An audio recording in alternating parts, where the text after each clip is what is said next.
I'm Attorney Ben Crump, along with Attorney Mark Crudis and Attorney Brooke Cluse. We have the honor of representing the family of Kaleiah Jones. Present with us today is her mother, Kiana Stewart, and her sister, Kiara Stewart, and a lot of friends and family who are still devastated about this tragedy.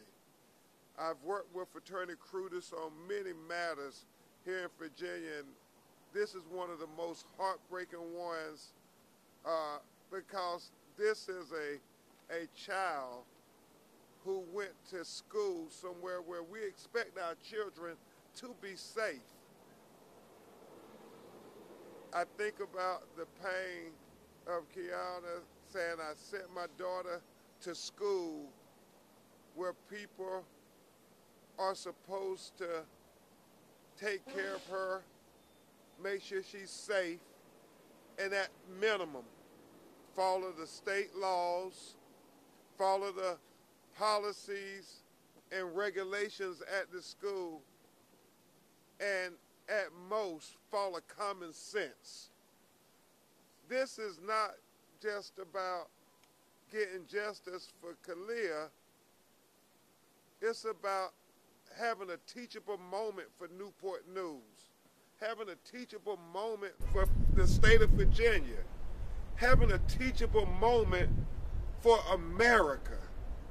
I mean, it's common sense.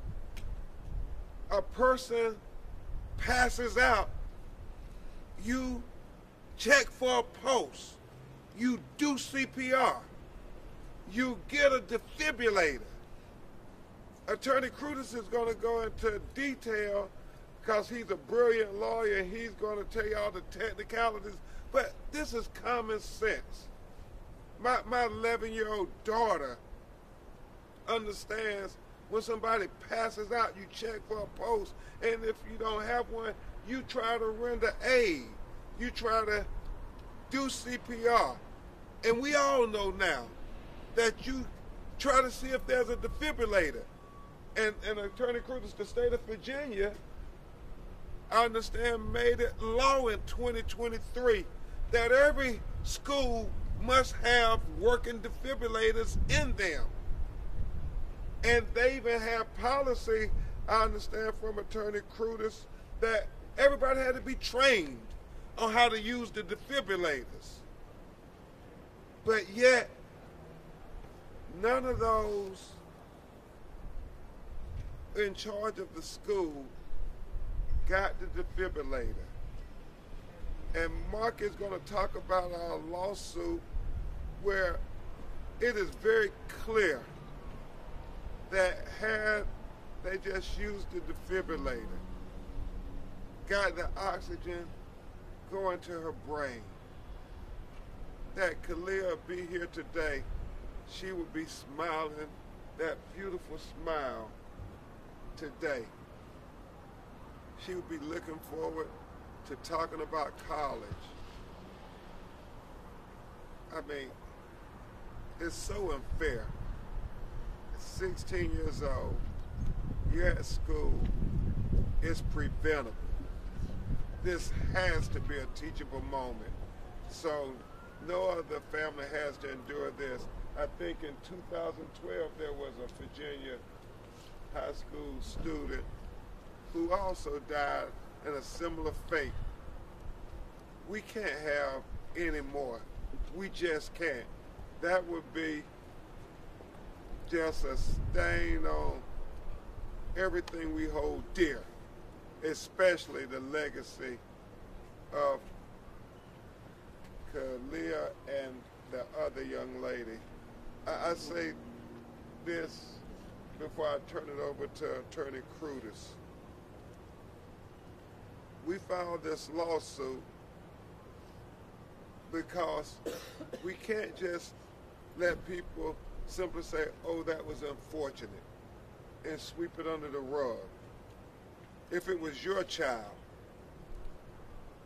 would that be acceptable to you? Or would you do like this strong mother? Say, no, we're going to fight for justice. we're going to fight for the legacy of my child. We're going to fight to say that she mattered. And so this lawsuit is about saying Kaleiah life mattered, and we must do better.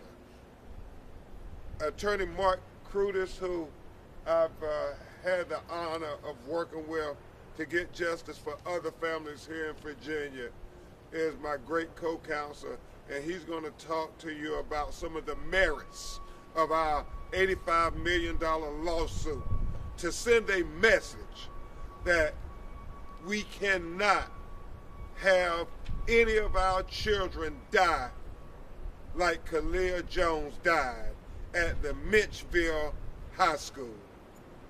Attorney Crudis. Thank you.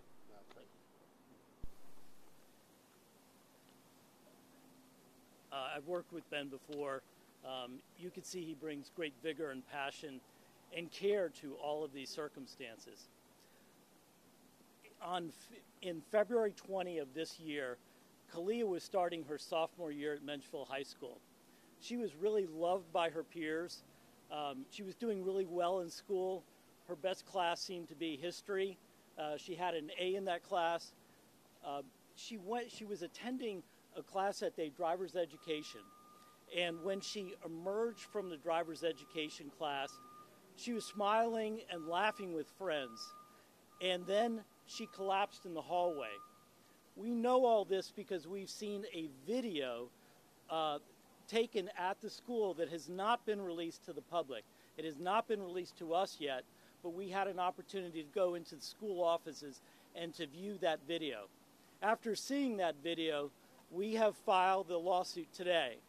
And the lawsuit alleges that when Kaleiah came outside of the classroom, as I said, she smiled with her friends, and then she collapsed against a locker and fell to the ground. Sadly, you could see her feet twitching, and then there's no movement. Almost immediately, a word went out that a student had collapsed in the hallway, and a number of people responded, but they failed to act. The evidence will show, when you see this video, that Kaleiah is down for 16 minutes. Only for 17 seconds does anybody provide CPR to her, and nobody obtains the AED. There were 3 of them in that school, and none of them were brought to the scene. So the video shows Kaleiah collapsing in the hallway, and immediately, word going out, a number of teachers come nearby, but it's not until the passage of 9 minutes that the school resource officer spontaneously starts CPR on Kaleiah, but then unfathomably, 17 seconds thereafter just stops.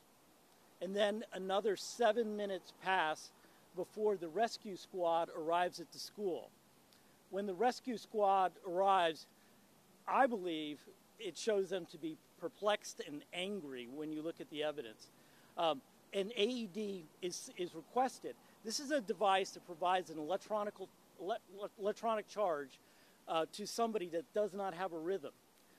It's been mandated in schools for a year, but all the way back in 2013, a law was passed, Gwyneth's Law, which stated that it was permissive to have it in the school.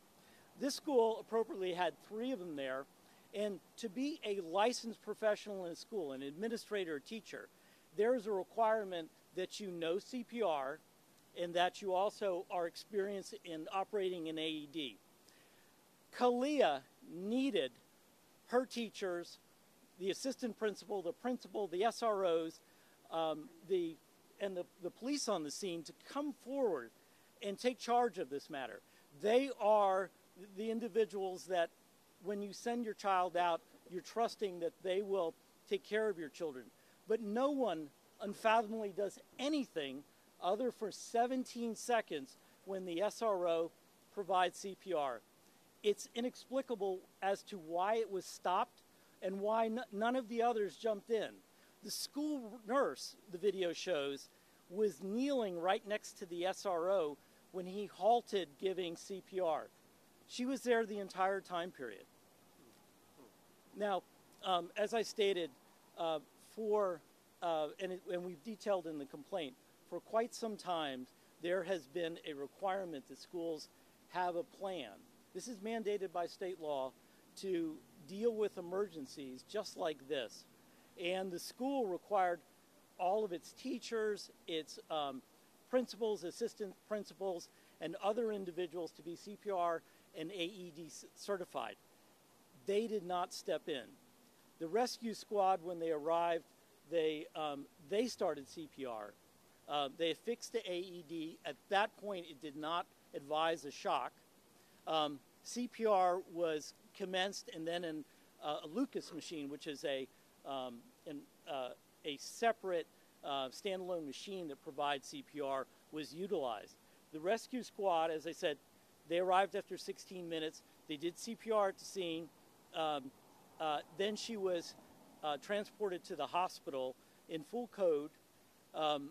While at the hospital, a regime was carried out by the ER physicians, and then, sadly, Kaleiah was declared dead.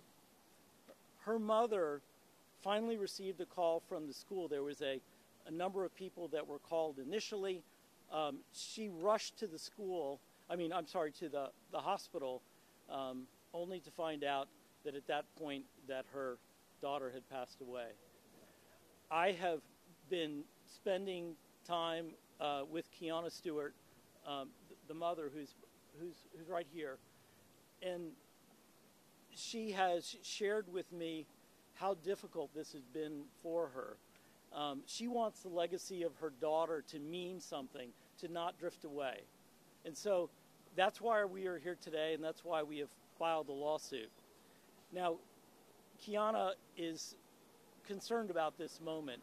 She wants to represent her daughter as best as she can, but she's told me that this is going to be an emotionally difficult moment for her. So if we could all bear with her.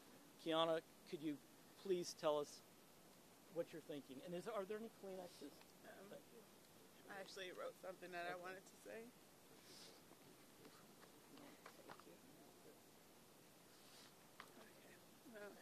Hello, I'm Kiana Stewart, mother of Kaleiah Jones. Kaleiah was born a happy baby, walking and exploring life at 8 months old. She grew up always knowing what she wanted and always had big goals and dreams. She loved baking and babysitting the neighborhood kids, feeding the homeless, and volunteering in the infant wing at church. Kaleiah was baptized September 24th of 2023 and enjoyed serving the Lord and others. Kaleiah was giving, kind, and was always wearing a smile on her face.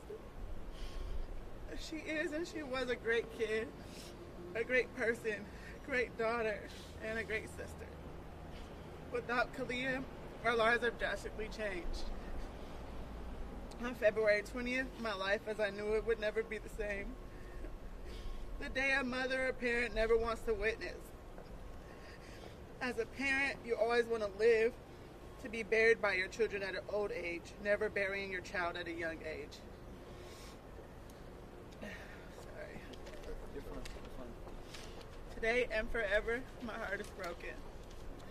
I wake up daily with the pain and sorrow of knowing that my sweet baby girl is not with me on this journey called life. There is not a second of any day that goes by where Kaleiah is not a thought on my mind or her name is not coming out of my mouth.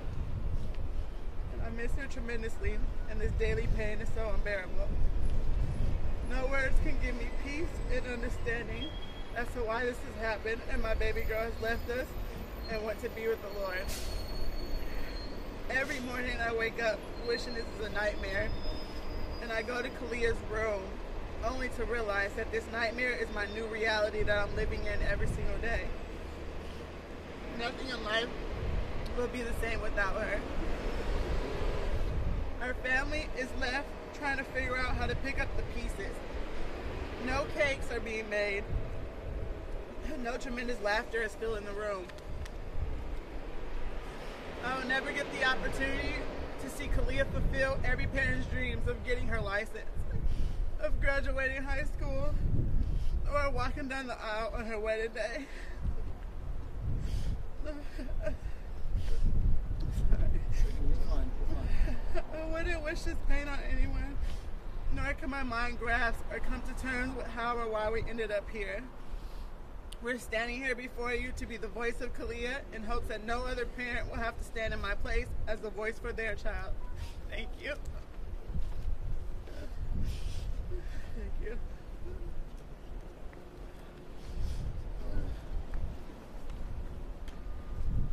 It's always emotional no matter how many times you stand with a parent, a broken-hearted parent grieving the loss of a child. It's just so unnatural. It's just so unnatural.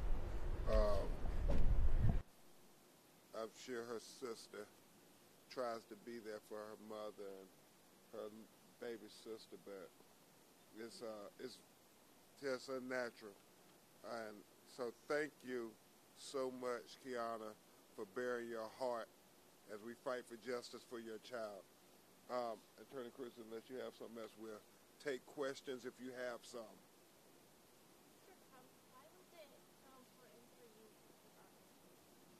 You know, the one thing that struck me about this case was when Kiana called our office, we couldn't believe that nobody had acted.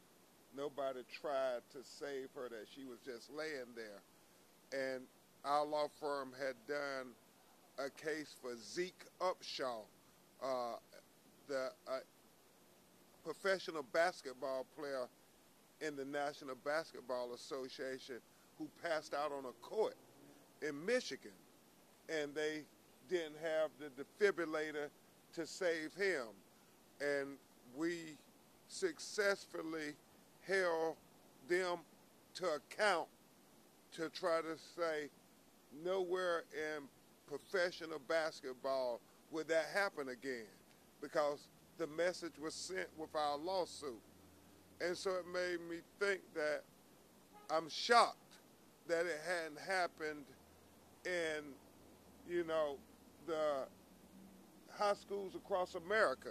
And that's when I called my good friend, Attorney Mark Crutis, who I knew was a stalwart advocate for justice, but also knew Virginia law intimately. And we started working, and he and Attorney Brooke Cluse, they and our legal team was shocked when we found out Glenda's law, and then that it had been, I guess, in 2023, it had just been required. Before it was suggested, yes, but then it was required. And so if everybody knew this was the law just a year ago, and everybody was supposed to be trained and having policy on it, how did this happen to Kaleiah? And so that's what made us get involved, because this plea from this heartbroken mother, and the fact that just like we did in the NBA, we need to have a teachable moment for high schools across America. And that's what we endeavor to do in getting justice for Kaleiah. Mark, I don't know if you want to add. Yeah. You know, in the schools themselves, the students are taught CPR on an annual basis. This was the time for their teachers to step forward and deal with this crisis for a student, and none of them did so. And I think that the record reveals that when you see the videotape, there is a recognition at a certain point when the Lucas machine is turned on and the others are gathered there that none of them acted. The SRO only acted for just seconds, and 16 minutes went by without anybody stepping forward and acting on behalf of this young girl. Every one of you, if you have children and you send them to school, your expectation would be that you don't expect perfection, but you expect care and a desire of somebody to step forward and do the right thing. Sadly, that was not done in this circumstance. This beautiful young woman has been taken from her mother and her family. And I was just going to add before your next question, when you see the video, I understand from her mother and their family that she has such a bright smile on her face before she passes out. And her friends all around her. I can only imagine what those other high school students are thinking while she was laying on the ground and none of the adults were doing anything. You know, children learn from us.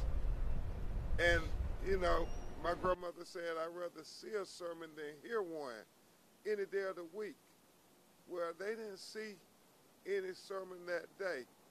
And we gotta do better. Our children are always watching our actions, not just what we say. Let me just add, this is not, as I said, this video has not been released to us. It's not in our possession.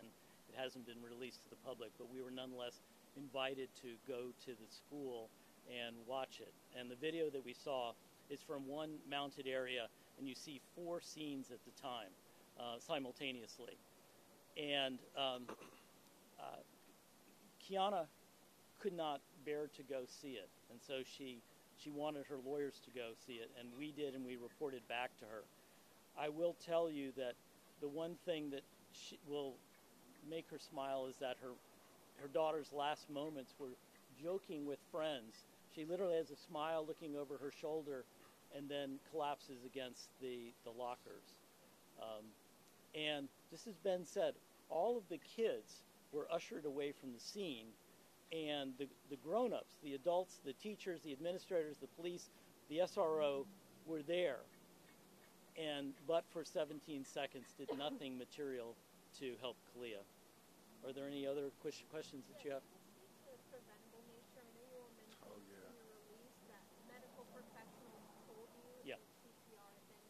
Yeah, so, sure.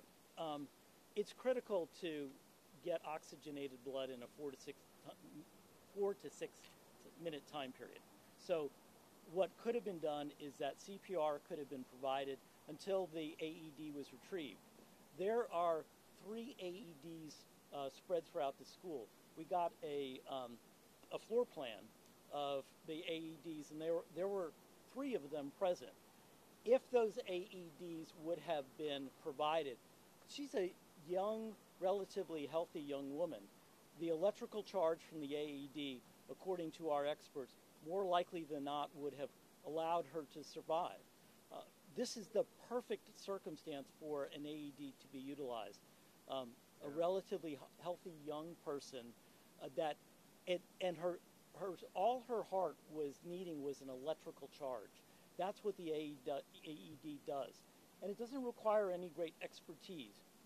There are pads in there. You place the pads on it, you push the button, and the machine basically takes over at that point. So we were not demanding any special medical acumen, just acting, stepping forward and caring about this young woman. You know, we've all seen enough television where, you know, somebody passes out, they put them on there, and it sends an electric impulse to jolt the body. And, you know, Brooke and Mark are brilliant lawyers, our experts are brilliant, but you don't have to be brilliant to understand this. This is common sense. I mean, when you are not getting oxygen to the brain, seconds matter.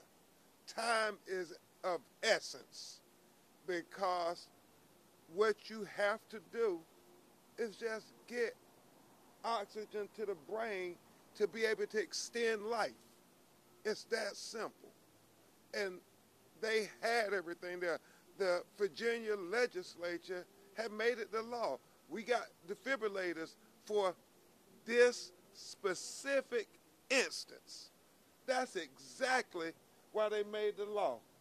For Kaleiah, that moment, I mean, they knew it was foreseeable that our children at school could pass out like was it Gwyneth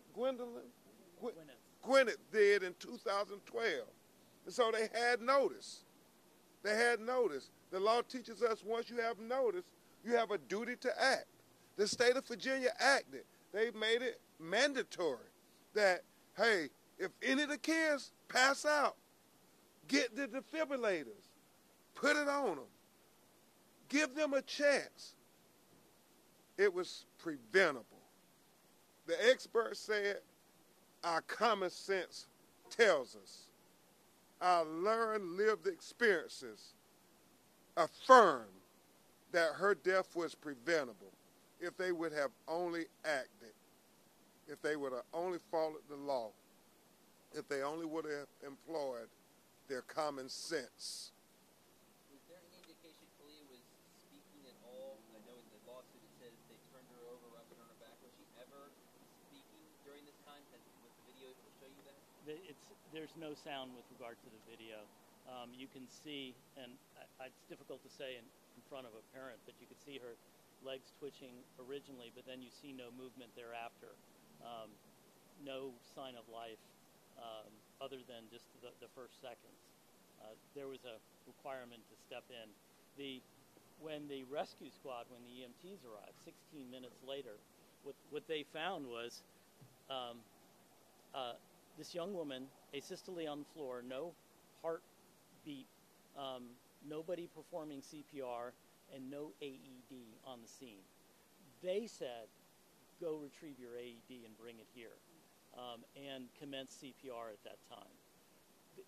The whole reason that all of this training is required in like is just for this type of circumstances, and painfully these individuals just failed to act. Is the school resource officer wearing a body cam? I don't know. The only video that we've been provided is the hallway video, and it wasn't enough for me to make a judgment right now as to whether he had it on or not. But if it would just come down to whether or not they have a school protocol that requires that. The only video that was provided to us was the hallway video, and as I said, it's from a fixed mount, and so you can see in 4 different directions simultaneously what is going on. And you see Kaleiah on the ground, you see the other children being ushered away. But if there is any other video, we'll certainly get it. The body camera has a component where seconds after it's commenced, you get sound too. So we will get that. So what we have so far are the documents that have been provided to us under FOIA and other requests. So the school has only provided a smidgen of the documents that are relevant in connection with this circumstance. In a school setting, in a prison setting, and you basically have to commence a lawsuit in order to retrieve additional information. The school declined to provide us the video so that we could release it to you, citing FERPA, which is a privacy protection for children. We just said, you could block out the children. You could even block out Kaleiah, and you could still see what is going on. We want the public to know, and the reason that we want the public to know is so that this does not happen again. Teachable moment. How many teachable moments are required before action is done? And Go ahead. Mark, if I remember reviewing the notes, nobody checked for her pulse. There was a time that we did see what appeared to be checking for pulse, but it's very perplexing because the checking of the pulse it appeared to us when we looked at the video to be not connected with the initiation of CPR or the cessation of CPR.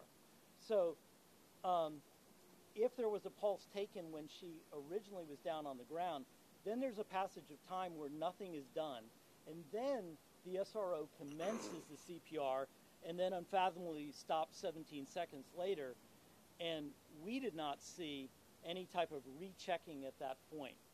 And like I said, in the video, the nurse is right there and fails to initiate CPR originally, fails to follow up with CPR after the SRO stops, and appears to not have retrieved the AED. Also present are the principal, 2 assistant principals, the teacher that had just taught driver's ed, and I said the 3 security officers present at the scene. How did you guys get to the 85 million, and then kind of what are the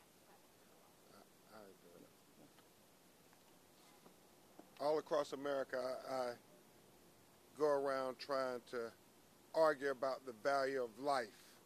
And I'm particularly intentional about raising the value of black life in America because far too often they devalue our children's lives. And so what I always endeavor to do is to fight for equal justice under the law. And what I want every parent out there to say, if this was my child, how much would I file my lawsuit for? Well, that's the same thing that this strong black mother wants as well. She wants America to say, we value your child and we value your child's life. So we're intentional when we file these lawsuits to send a message that we want you to do everything in your power to give our children the benefit of possibility, the benefit of consideration, the benefit of humanity. Nobody can imagine why they didn't act. You had the state law, you had the policy and procedure, you had common sense. Nobody on our side of the table understands why they didn't act. But this lawsuit is filed to get answers. And the $85 million amount is to make sure we are taken seriously. Just wanted to clarify, are you guys also saying EMS didn't act? I know you're suing the city as well. Is that just because the city attorney is city attorney? The EMS squad did respond within the 16 minutes. We went through a decision process as to who to charge. We're comfortable with our decisions and the scope of that charge. No, but are you blaming EMS? Did they also fail to act? Or is it just No. the school? When EMS arrived, 16 minutes had passed without any type of oxygenated blood going to Kaleiah. We are focused with regard to our lawsuit on the individuals that we sued, which is the school district. Technically, the school board is the legal entity. The city, because the police officers, the SRO, we understand to be affiliated with that department, and then the other individuals, the teachers and the like. We're focused and intentional on these individuals. If these individuals would have stepped in, our medical experts say that Kaleiah would be alive today. There wouldn't be a need for any of this.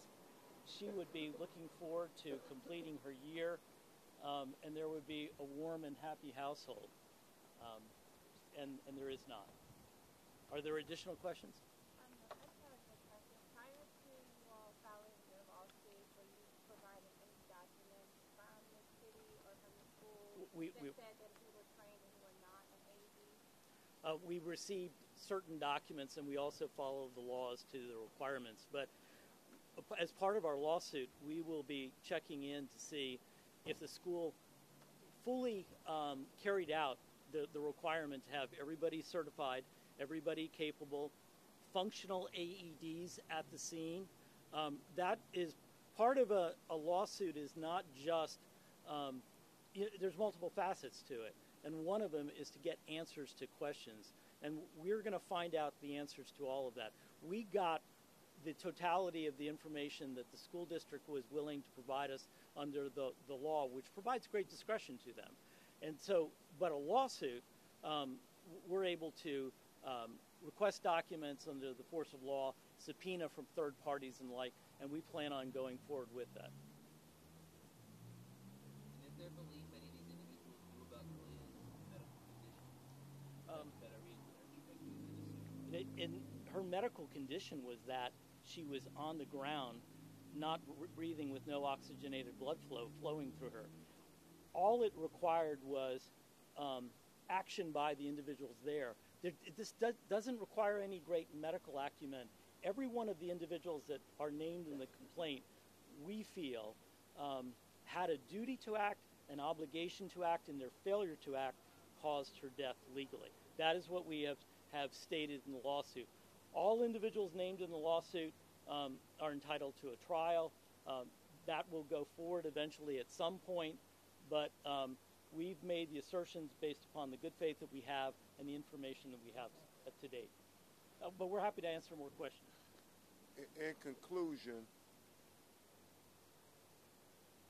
before there's any verdict or any settlement or anything, the teachable moment starts now, just with the filing of the lawsuit, because you all are looking at Kaleiah's face. And I hope you're thinking about your children. But by the grace of God, it could be your child.